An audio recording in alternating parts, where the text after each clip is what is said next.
C'est moins la crainte de l'avenir qu'une certaine déception qui fait parler Amr. Il ne comprend pas que sa dame soit si heureuse, car tout lui semble vieilli, délaissé et enlaidi. Bien qu'il se fût souvent représenté en France son village, ses gens et ses champs, sous leur aspect le moins engageant, il reconnaît maintenant que son imagination n'avait pas osé aller jusqu'à la réalité. Ou bien alors a-t-il pris des yeux neufs, un regard plus sévère? Pourquoi dans ce cas la Française verrait-elle autrement? En bonne logique, elle devrait être déçue à faire pitié. La vérité pourtant, c'est que le pays n'a pas changé. Seulement le regard d'Amr n'est plus un regard d'enfant. À présent, les gens et les choses n'ont plus ce halo idéal dont les enveloppait l'enfance, cette espèce de cellophane brillante qui embellit les paquets. Il voit les rugosités, les rides, les fêlures.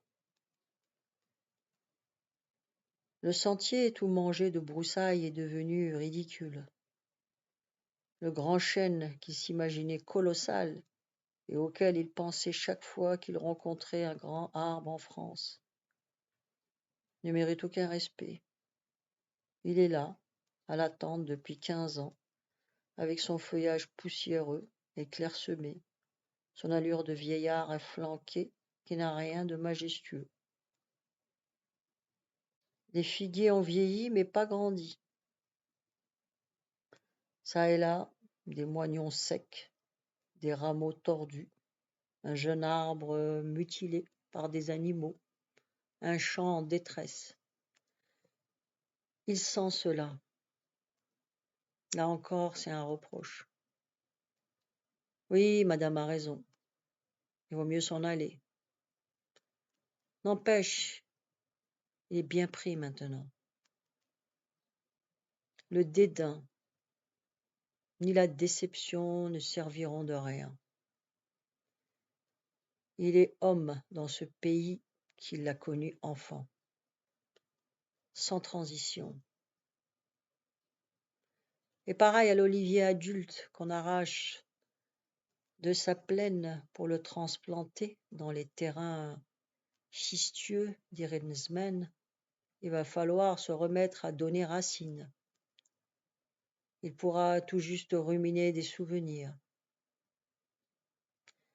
Il n'y a rien de tel que la mémoire du passé pour faire supporter le présent ou pour le faire mieux goûter. Mais par contre, il n'est pas exact qu'on regrette, parce qu'on se figure toujours avoir complètement changé. Si bien qu'il semble, à réfléchir à ce qu'on fut, on a affaire à un personnage à part, qui n'a rien de commun avec le personnage actuel. C'est pour cette raison que les reproches, formulés ou non, irritent Amr au lieu de le toucher. Il s'adresse à un autre, voilà tout. Ce qui prouve encore que ce personnage n'a rien de commun avec lui, à présent, c'est qu'il n'arrive même pas à le revoir nettement dans le passé. Il a beau remuer ses souvenirs, il ne peut restituer sans lacune toute son histoire. Il n'a l'impression d'être lui-même que depuis quelques années. Et à partir de là, raisonnablement, il n'a rien à se reprocher, tandis qu'il s'excuse. Par exemple, où il excuse le gamin inexpérimenté qu'il était au départ.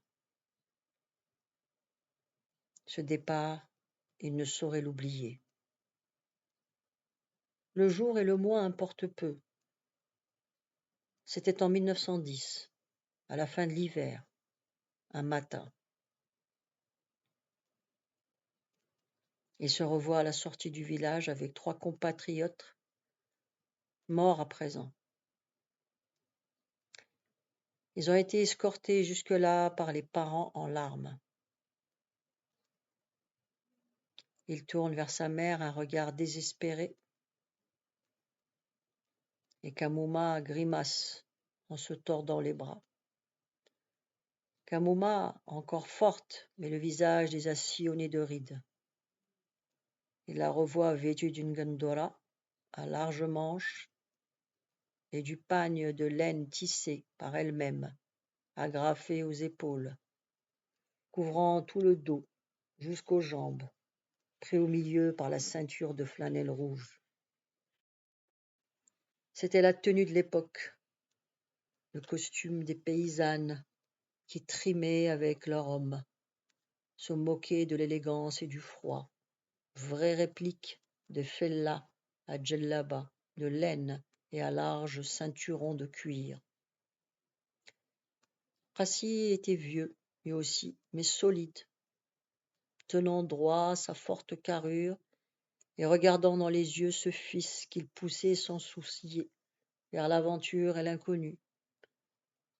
Le ton de sa voix restait calme. Il voulait que son fils partît en homme. Va, mon fils, rejoins tes amis. Ma bénédiction t'accompagne. Je n'ai jamais fait de mal. Les saints du pays ne t'abandonneront pas. Est-ce qu'il pouvait mesurer le vide qu'il laissait en partant? Il occupait toute la place dans le cœur des vieux, mais il était trop jeune pour le sentir.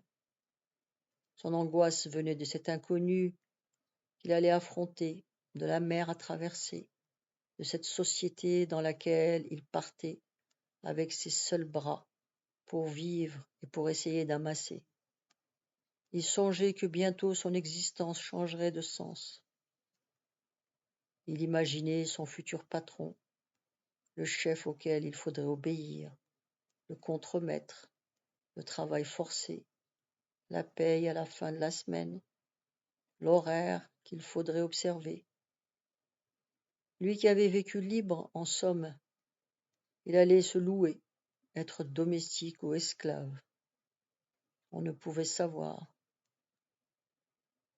Il devait y avoir en contrepartie des distractions, les beaux habits, la nourriture abondante et variée, les dimanches et les fêtes. Ceux qui l'accompagnaient étaient loquaces.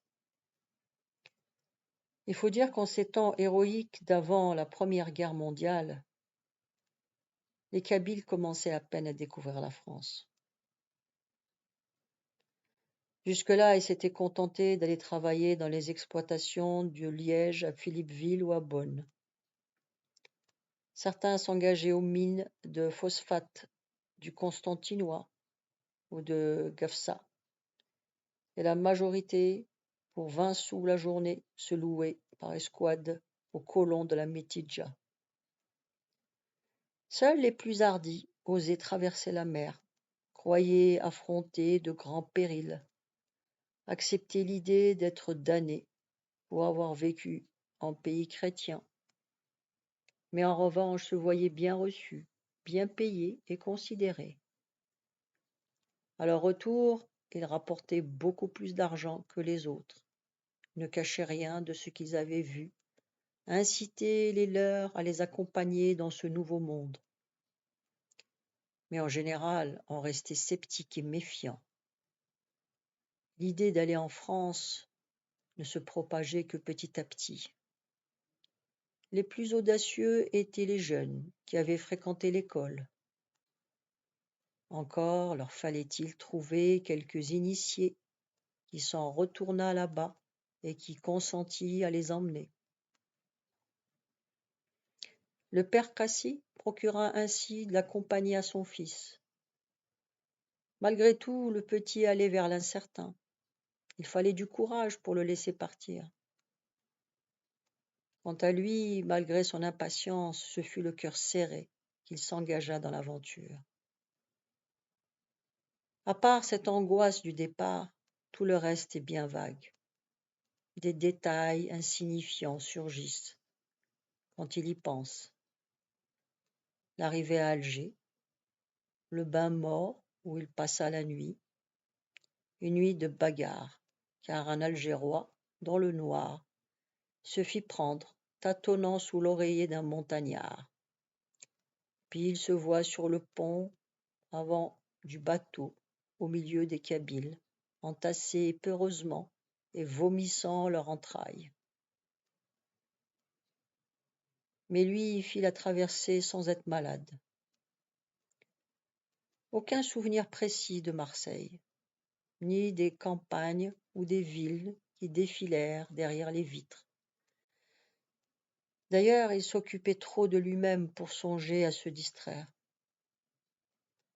Il avait l'impression que ses compagnons se détachaient de lui, de plus en plus, au fur et à mesure qu'on approchait du but. Il attendait, têtu, mais le cœur serré, le moment où il lui dirait « Te voilà arrivé, débrouille-toi maintenant ». En réalité, c'était l'énervement qui lui donnait cette impression. Ses amis, autant que lui-même, en avaient assez de voyager. En face de lui, une dame à bonnet, de dentelle, tenait une gamine, émoutouflée, dans un manteau brun. La petite fille lui tendit ses menottes en souriant. Il rougit de plaisir et de timidité. La dame se mit à lui parler. Ses compagnons en furent jaloux, lui semble-t-il.